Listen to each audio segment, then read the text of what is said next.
Everybody get up, it's time to slam now. Come on and slam, and welcome to the jam. Come on and slam, if you wanna jam.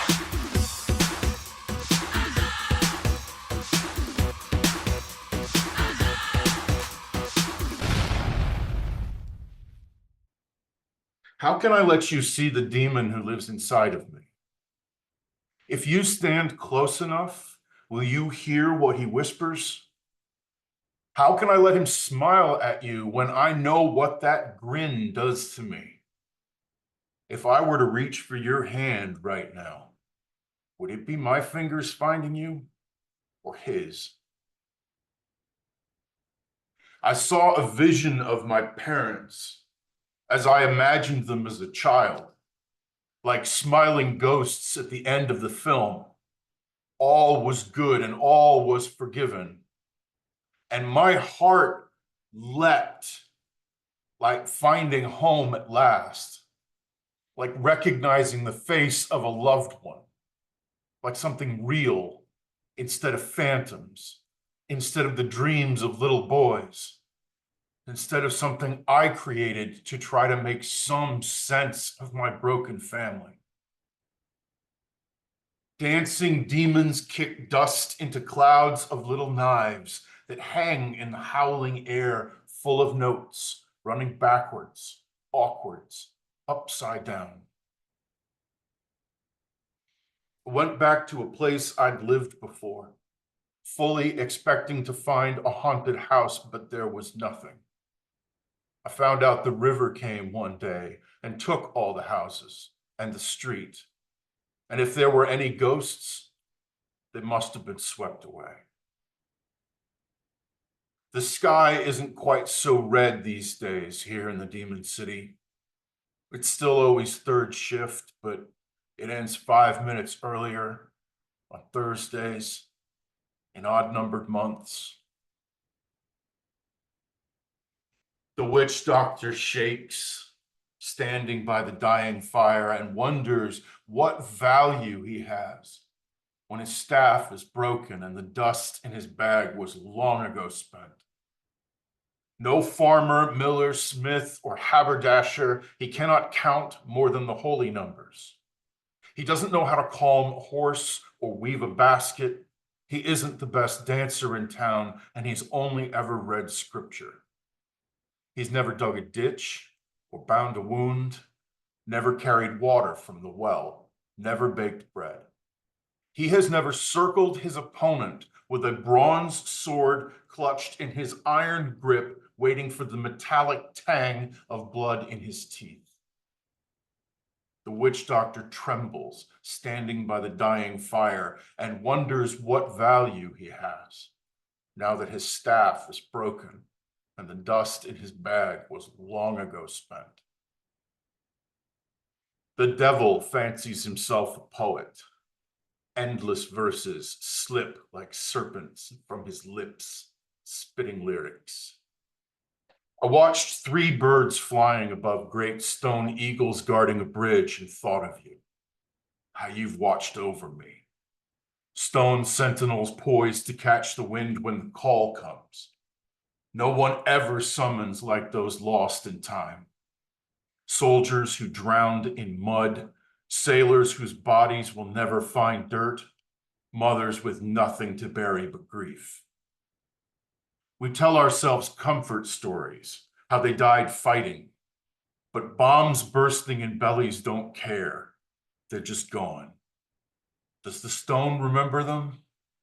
Will these lines? You taught me to honor the voices we carry. We poets observe flights and make verses of them. We defenders of meaning. Are these words worth the vigilance? Brackish bits of beauty in the mind-numbing morass of the mechanism? Is this temple worth guarding? These formations fly to their fate while we wait, fleeting wings searching for something that isn't going to last, while our watch lasts lifetimes. Everyone at this table is fighting to heal. Mary doesn't make eye contact while Billy sleeps in the corner. Tim is in the middle of his life story, and Susan wears long sleeves, but you still see the scars. Nobody can understand what Glenn is saying. The business we do here is the business of survival. Marcy doesn't talk to men while Mia has gotten clean again. Nelson asks Marcy why nobody cares. Edward keeps interrupting and Elliot keeps rolling his eyes. Somebody is taking Nancy's lunch. We could all walk out, but we're staying here. Thomas can't stop shaking and Patty smells like lavender and weed. Bobby's bouncing is triggering Tina, but Tina has nowhere else to go. Everybody knows Sandra's full of shit. I'll be here again next week. Some faces will be missing, some faces will be new.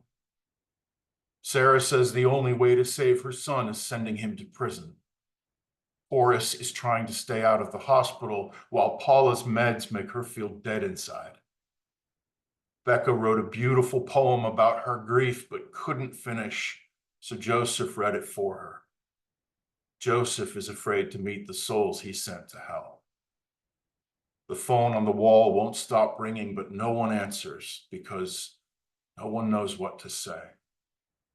Mr. Grief left his card for next time, now that the path is clear and the pain ain't so bad anymore. The smell of lightning rises from the ashes now that the house has burned to the ground. The peals of thunder are barely audible as the storm crawls away. So let the bells ring. Blows landed did their damage, but the pounding's done. Black eyes and broken hearts, there's still rage in this ragged man. Holding on to ropes to stay standing, but I was never strong. This fighter doesn't get to fall. So let the bell ring. Feeling damned made death's dance seductive until putting my shoulder down pushed the dart back enough to get the words out. But demon songs still echo in my ears no matter how much I heal, so let hell ring. I've had my bell rung, been stung, flung, I've fallen, but I never had wings. Always too far from heaven to be heard, but still spitting scripture like some devil's son. So let the muse sing. May these verses resonate.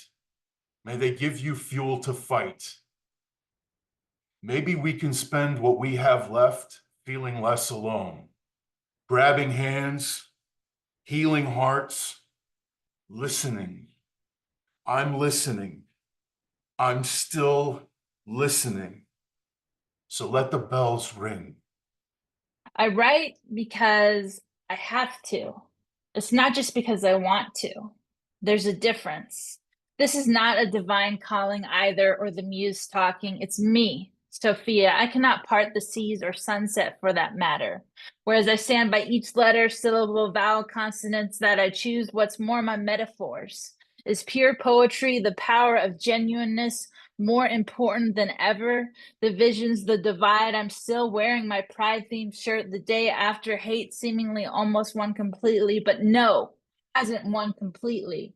I'm not invisible. The literary landscape is real terrain, like the mountaineers who travel through and explore, providing and opening doors for empathy, tears. People are counting on us poets, me, an individual building bridges with poetry.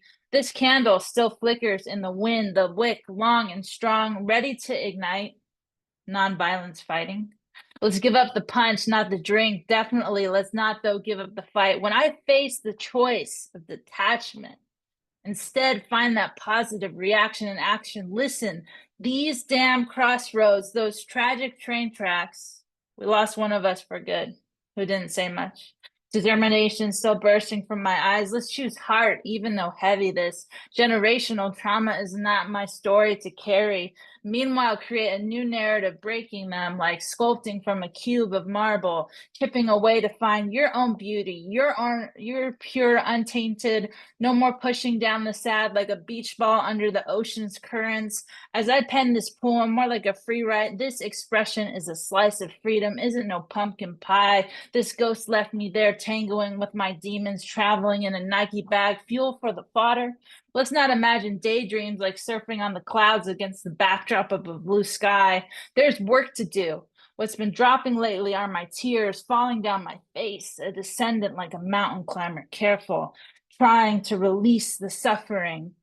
It's sometimes hard to disconnect from that and to hold simultaneously joy in the other hand. Coexisting. Imagination is an answer to a question that I will not ask. Poetry is an answer to a question that I will not ask, but I will ask. Do you have the will and courage to let the tears free fall? Do you have the will to live when the heaviness happens? Look at the ocean's freedoms and the ocean's non-freedoms, duality. I took a wand and broke the binary and nonconformist. You cannot define me as if crossing your T's and dotting your I's. I dress in men's clothes. I don't give a fuck that I do. And I don't give a fuck that I have a miniature beard on my chin that he had to point out. I could get rid of it, but I'm not going to. It's time to soar to new heights. But first, free falling into anxiety. I'm no fool. I'm not looking for someone else to mend my own heart. My art resides in its chambers, not dark caverns, but lighting the way for the birth of poetry. Try. No good means trying. Strive for the best you can. There is strife I will not deny. I write anywhere, continuously, for over a decade. I'm grateful for my pen and paper. I don't make them into paper airplanes. You don't need official training to be a true poet at heart, because art resides there prior to the birth into the tangible world. This world needs help at the source, not superficial band-aids. Let's aid. I have a responsibility on my shoulders as a poet. I am driven and committed to this life, so listen up. My eyes have seen so much, and I write here, right now, in power. They're marching through the streets, a lynch mob searching for a body, rope in hand. I am an ornament without its strings, awaiting a Christmas tree, or I am a nativity scene before the whitewashing, before the wise men, but after the rejection in a country who idolizes the baby, but demonizes the refugee swaddling its body. They sing Silent Night, but secretly wish for a crystal knock. I am Anne Frank reincarnated, or her second coming, scribbling away, hoping my next book does not end abruptly. Her and MLK born on the same day. I guess the good will always die young. So let me be just slightly bad, live long enough to tell a story, tell of the history being repeated, maybe tell a joke, how modern Nazis are not styled by Hugo Boss, but maybe the local Walmart. The irony of them marching in Jordan sneakers, but once in a museum, I saw a pair of shoes, a chair made out of black skin and hair, and this is not that different. We have always been the fabric of this society, no matter how much they claim it cotton. Once I pulled pussy willows from a branch and wondered if it was close enough to my ancestors, not Nat Turner, but still a slave, and them connecting to theirs, maybe Willie Lynch, whose writing is more famous than mine, so more people know how to make a slave than how to stop a Nazi. And now they're marching in the streets again, so there's nothing left, right, so there's nothing left. It arrived early and entirely unwelcome. My very first monthly caller. My great Aunt Flo. My own personal Shark Week. I had known it was coming. People wouldn't shut up about it. I'd read the prescripted Judy Blume with a sense of growing unease, more befitting a viewing of Carrie and her victim's pointless pleas. I had dreaded the arrival, the inevitability of this grim reaper heralding the death of my childhood. Puberty had already stolen the naive oneness with my body that children seem to have, that it is me and I am it and we are one. Instead, I was changing rapidly. Where once I was shaped like an adorable sweet potato, now I was riddled with protrusions, with limbs and boobs and feet and arm, all growing on different schedules. I went from being unaware of my body to achingly conscious of it, its shape and smell and size. I wasn't ready. I remember thinking, but it wasn't up to me. Nature gets to decide. And if I ever thought evolution and intelligent design were synonymous, my first period cleared up that misconception. What 11-year-old should be gifted with the ability to create life before their body has even reached its full height or their mind its full powers? And why would it be such agony? Such bloated discomfiture, such a bloody fucking mess. At an age where every moment is rife for the potential for humiliation and distress, why would I want to spontaneously leak stark red blood, staining my clothes, leaving incriminating marks on unsuspecting seats, ghosts of a shame that no one wants or no one needs? I became paranoid, counting down the days of my cycle, stockpiling pads and panty liners, but never tampons. I was too squeamish for tampons. I remember the men in my life casually asking my mother if inserting a tampon was like sex. I didn't want sex. I didn't want this. I didn't want to grow up. So I hoarded those pads so I could wear them even on dry days like preventative armor, more befitting a soldier in a war zone, which is what my body had become. I felt as if I were drowning in this approaching crimson wave. I wish I could say that I have found the beauty in it by now, accepted the miracle of it, the astonishing power to create life. But even now, in middle age, a veteran of the war my uterus wages every month on my body and my mind, I still greet its arrival with a guttural, a staccatic, an emphatic motherfucker. I heard gunshots in the distance again last night. Must be the way they put their children to sleep. Better than the stall of a heartbeat against the bearskin pillow of a chest. Man here can be stabbing like grass blades when you're looking for a greener pasture. Your fence cracks in the sidewalk, reminding of an earthquake that brought your housing to the ground. Crack valves in their crevices. You would think being that high would get you closer to God.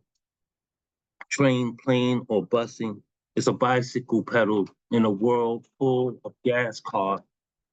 Yet the cart is full of people breathing the same air. Can you remember ever tasting some unwanted breath? It'll make you throw up, bowed on the floor, trying to eat somebody's fart. But who's gagging on a morning breath of their brother's feet anymore? That type of togetherness that'll make you want to pull yourself apart. You place yourself in dysfunction if it meant having to fight a person, fight to fight for a bit of personal space. I used to think we were poor I used to think that we were poor back in the days. Grew up with nothing, broke in home like a home invasion, stuck somewhere the sun doesn't care to reach out and shine on us no more than the morning over one of our family's graves again. I shut my eyes every day and it wasn't to get rest. Dreams don't come to life for you in your sleep. Every waking up is a nightmare. I still wipe the coal out of my eyes daily in my why I barely gave myself a chance to see beyond my immediate surroundings. So outside looking in, I began to be the inside out looked in on. Wrong feels so right, fisting inside a justified hand. I thought I had plenty of reasons to do wrong. You never really know till your meals in question and dead bodies answer. But there are those days we played darkness out of the night. Evenings, our music charmed the sun from the other side. And though death had taken so many, we were plentiful. with our heart-giving inside of a meal moments, our laughter drowning out any room to cry in. Real family don't do privacy, especially not in a home with one bathroom. There is life all around you, spirits in the other room, bones in the closet, skeletons keyed to doorknobs, living stains remain on a rug from the other days. I thought that my story was one of born in ruins, all that I tried to walk away from. It only took me this long to know nowhere I run can I find me other than home. The mind. It can be a greatest ally or sharpest blade, running programs like a machine stuck on repeat. Every scrape, every scratch, leaving marks until the original code is warped, morphed into illusions mistaking for the truth. The illusions do not come from thin air. They are born from external voices, authority figures, personal, professional, and legal, projecting doomsday and Armageddon, planting seeds of fear and doubt in the garden of the mind. Suddenly, the internal newscast rewinds, replaying, looping, endless cycles.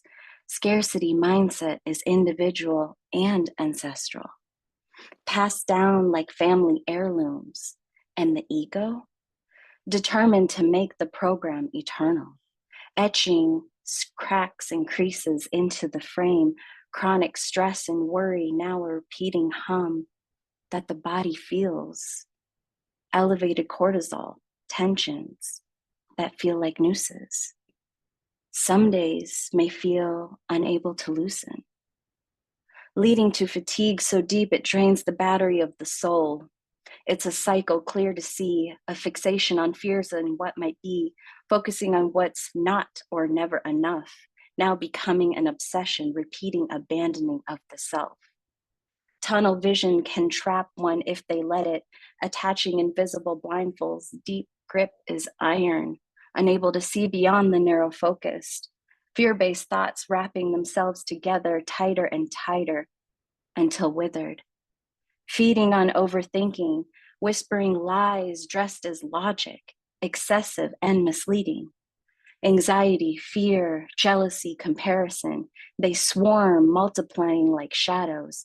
Every time one gives in, the emotions grow, distorted projections used as bricks of the mind's prison walls. But storms don't come without purpose. Tornadoes, tower moments, exposing the shaky foundations, revealing the stable ground beneath, showing where to build again. This time with stones, sturdy and stable. It's not easy. This isn't a stroll, it's a marathon. No, a triathlon. It tests internal courage, pushes the limits, fighting by reframing, turning thoughts into gratitude, brick by brick, building a new attitude, a mindset rooted in abundance, not illusions, no longer perfusions. The scars remain without defining. Storms pass, the ground holds as one rises, whole, enough, worthy, stronger than the programs once believed. Miss Mary, Mac, your ass is fat, fat, fat. When you bent over, we saw your crack, crack, crack. We pushed you down, down, down, down to the ground, ground, ground. When you fell over, you shook the town, town, town. Do you know what it's like to be target practice? Punchline wrapped in skin, too big to fit someone's jokes, just right for their laughter, circling vultures, eyes sharp, mouth sharper, picking apart your existence with every word spoken. Laughter wasn't joy for me. It was weapon. Blunt object disguised as sound, swinging recklessly, breaking pieces of me they couldn't even see. Playground was never just playground for me. It was a public execution, like their taunts, nooses tightening around what little confidence I had left. And my body, outlined in chalk and ridicule, was crime scene. They just didn't call it bullying back then, just kids being kids, right? But their words didn't hit like playground pebbles. They stuck like bricks hurled at glass bones, leaving shards of me across years spent trying to piece myself back together. Your ass is fat, fat, fat. Words hitting harder than fists, heavy like cafeteria's trays piled high with yesterday's regrets, uneaten, yet impossible to throw away. And they knew it. Voices carved me into someone unrecognizable, hollow version of self, cracking in all places they found funny. I was their joke. Punchline too big to dodge, too small to matter. Chance still lingering in back of my mind. Ghost I can't seem to shake. And no matter how many times I wash myself with self-love, their stains of words still remain. I remember how pavement kissed skin day after day, not gently, but with sharpness of their laughter, joy rooted in my humiliation. I walked home in silence many days, dragging their words behind, attached like chains.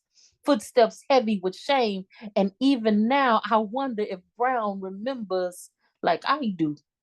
If dirt remembers my blood and tears, if it flinches every time it feels my weight touch ground. When Miss Mac fell to the ground, they didn't tell you what it felt like to be gravity's unwilling accomplice, to hear world laugh at your descent and wonder if you ever rise again. They didn't tell you cracks they mocked weren't in asphalt beneath me. Instead, were in soul within me, splitting open like fault lines no one knew to repair. Miss Mac ain't never coming back, because some wounds don't heal, they calcify. Some scars don't fade, they deepen. When I close my eyes, I still hear them. I don't know if they're memories or ghosts of who I used to be, whispering, I'm still not enough. Writer, keep writing. Place that pencil on the page.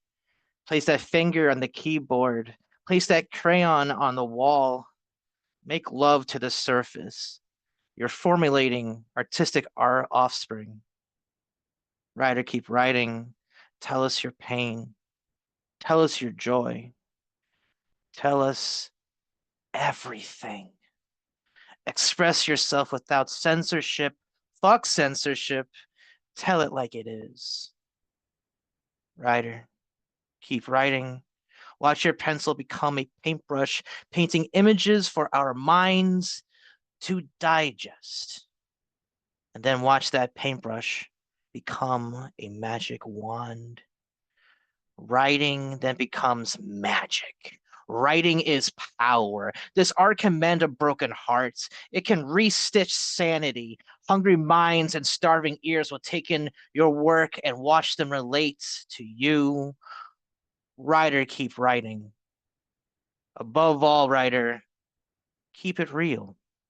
Your writing should be your message, your pain, your joy, your writing. No plagiarism, please. Swiper, no swiping. Swiper, no swiping. Swiper, no swiping. So I urge you writers, keep writing. It gets better every time. Identity shift, evolve, and change.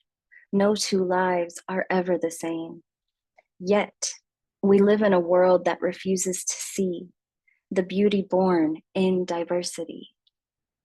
Ableism lingers in countless forms, leaving scars and hearts forlorn. Instead of building inclusive care, it constructs walls that exclude and ensnare. Even loved ones may avert their gaze, as if difference brings familial shame. But every soul deserves to be seen, with seeds of love sown in between.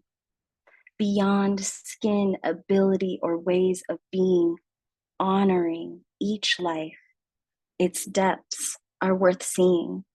By creating spaces of love and grace, we can choose to transcend, to elevate the human race. I feel alone.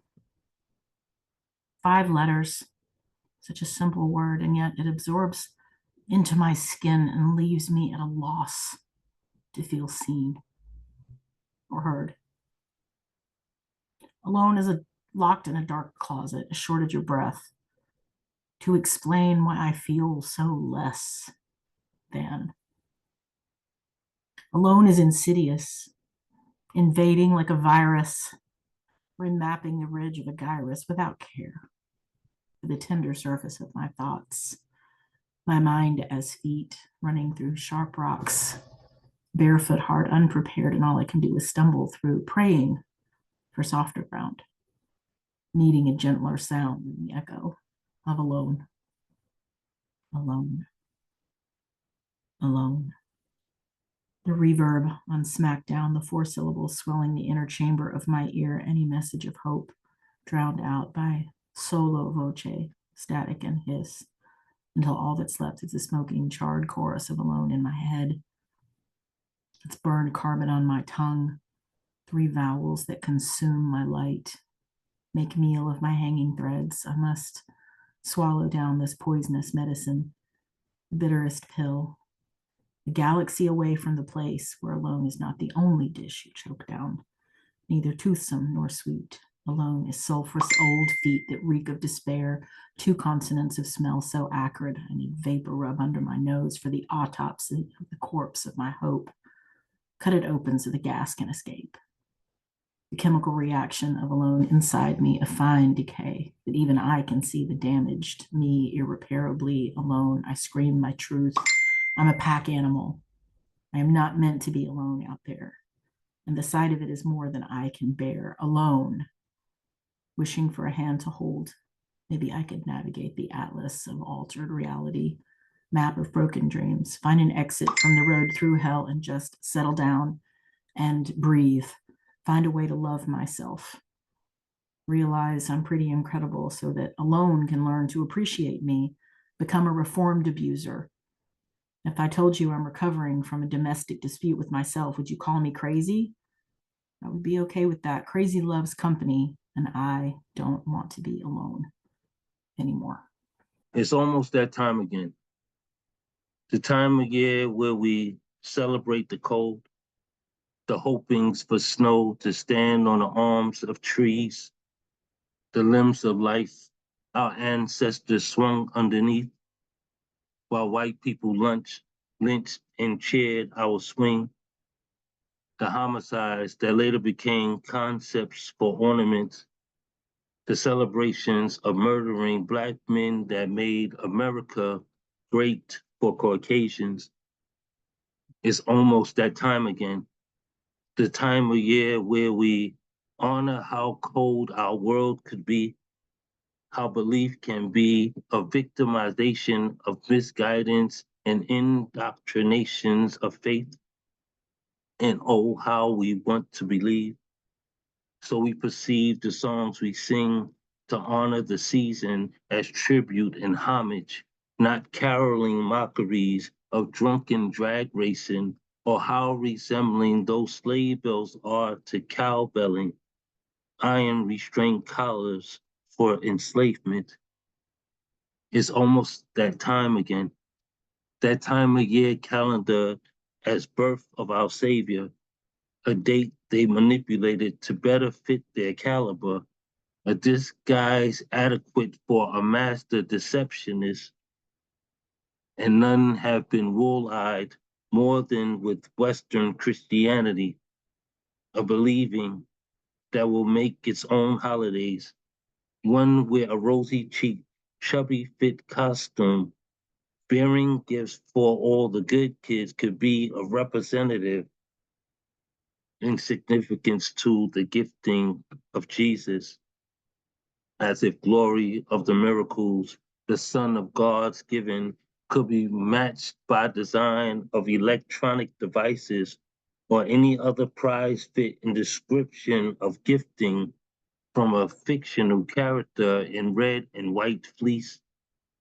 It's almost that time again, the time allotted for our families to gather, pushing aside what has kept us from each other. But the season for sharing does not have space for honesty. So there's pride swallowed up in held back conversations, people leaving the room to avoid one another. The stories shared around our togetherness are gift wrapped to piece over everyone here. And here we are at this time again, keeping our true feelings away from each other. And I wonder what's colder, the weather outside or walking away from the truth. When I was a child, I always wondered what they meant by when it rains, it pours. I guess my head was too far in the clouds to feel the burden of pain, or my mother did a damn good job of shielding me from unwanted precipitation. Like how the wet can pick and choose which side of the street to flood, or how the winds decide which part of the country hurricanes destroy, and it's pouring. Seems as if the reaper has a grim deal with violent vapor. Grief is a sick clown dancing to the sound of ringling raindrops, smiling as they choose my side of the street. And no matter how many times I plead with the clouds to accept me back, storm torn and scarred, I can't manifest my people to stay alive. One after another falling through this manhole. Can't think of it any other way than sewage has got my loved one's number. Some people ask me why I'm so intense, why I focus the way I do. And I reply that it's all about the purpose. And even though true, I never mention that it's me trying to succeed before I'm next, before the downpour on my side of the street washes me down the drain. Grief is funny. How it pranks you in the middle of the night, raining you into a cold sweat, or how it pretends to comfort, rubbing your back like an infant waiting until you burp up emotion. The whole time, all you want to do is heal. So you shrug it off until it tickles you into depression or a numb state, makes happy, relocate, has a playful nature, a certain childish quality, plays games with how you get out of bed, charms you into Uno. Lonely, reversing all the work you've done to become better, skipping over sleep. Can't escape this barrel of long-tailed spirits. I know you are thinking what all of these things have in common. But we all know rain and laughter are necessary. Can't live without either. Which is to say, I laugh and stomp through puddles in the midst of storms often. Lucky if a day comes when I can cross the street or borrow an umbrella. Sightings of rainbows don't feel hopeful no more. The arc of a smile from those that left space empty and full at the same time feels like my chest will cave in and explode at the drop of a dime alone, bouncing mind created from displaced grief might blow up everything around me. Laughing and raining rage, which is a cackling shame, because I know the ones who love me most will feel the blast first. And who wants family to feel the storm? Home, right next to the eye of a tragedy. Capsized oceans of malignant I miss yous. They say to move in love. Don't move away from love, but if you are protecting love out of love and all your love is dead and dying and destroying love is what might happen when grief consumes all your love, then where is the love to stand on? I guess, I guess it's at the bottom of these puddles, smiling. Words speechless as I find divine within this mind that all the darkness spilled out of. Time melts away this disguise while a whisper of lies freezes from the cold energies that surround me. The cracking of the freeze echoes in resounding silence, bouncing off eternity through the strings of dimensions within space and without time. Defining that fine line between reality and insanity, the remnants of a broken society. To be frozen in the human design, the maze in this mind where all time is sated, sailed, and dated. A sentence to be served, enslaved to faded memories enlisted by the seminary hymns of a former battleground. The sounds that still haunt me. Silent screams that stream from this inherent quality of mind. A sign that I've fallen ill by my own thoughts. Tied in a knot while trying to escape the darkest moments. The self-torment that would lead me to see the darkest sides of me. For no man or woman should ever see or meet such demons. Soul coming unglued, unhinged as the demons pulled me limb from limb. The test of Sims where no faction wins, but the moments of sin begin to take this mind, lost within the walls of my own brokenness. Yet through that dark night of the soul that took its toll, I found a light, an inner sight. My eyes have become blinded to this world, and the whispers that swirled of unkind gestures that measured this self-worth have been reversed. Tonight I sit here in silence with face to the sky, watching the moon fold into itself once more to reflect anew, while building itself back whole. The cycle of life to live and die so many times within one lifetime. The tortoise always moving slow and steady, not to win a race, but to complete the journey. With each step, keeping a pace, only ever wearing its one true face. Lessons presented in plain sight, yet still we fight for the want over need. To please this ego that pirates this mind and vessel. Nothing more, nothing less of the torture we sacrifice upon ourselves when living in doubt. Shouting, screaming, weaning ourselves off the nipple of society. Accountability over denial of priority. To wake up from this dream when eyes closed, for seeds will always be sown in the shadows of the soul. So this is called Why Am I a Poet by Amadeus. Not everyone was born with such talent. Most people do not care about it.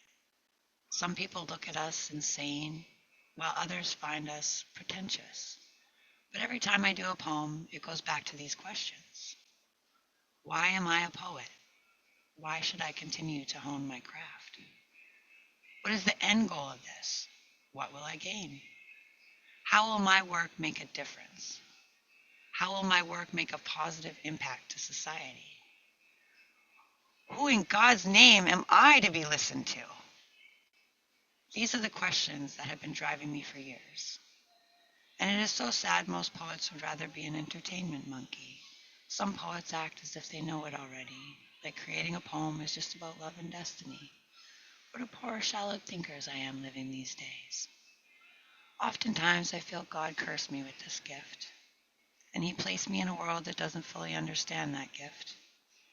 Some say they understood, but it's bullshit in the presence of God, because the moment I ask them how it feels, they can't even respond. These people have no idea the pain carving my insides by turning misery into art form. Because everything to them is just a joke until the truth hits them like a storm. However, one day I say hope, a ray of light. The universe heard me and my questions were right. The universe knew I was looking for deeper meaning, that later on the next generation would find these works inspiring. I could care less for money, and it was never for fame in the first place. I have a responsibility as an artist, and my voice and writings can be multiple. With that said, may my works inspire the next T.S. Eliot, Shakespeare, or Voltaire. As I end, don't clap for me because of the art performance. Clap for me because you respect and believe what I stand for. If you people are genuine for me, and one day I die, may you people promulgate why I am the poet in the first place. I am no one, but I am all. A flicker of light, a shadow so small. The stars in their silence, the waves in their cry, the breath in the void, the truth in the lie. I am no one, but I am all.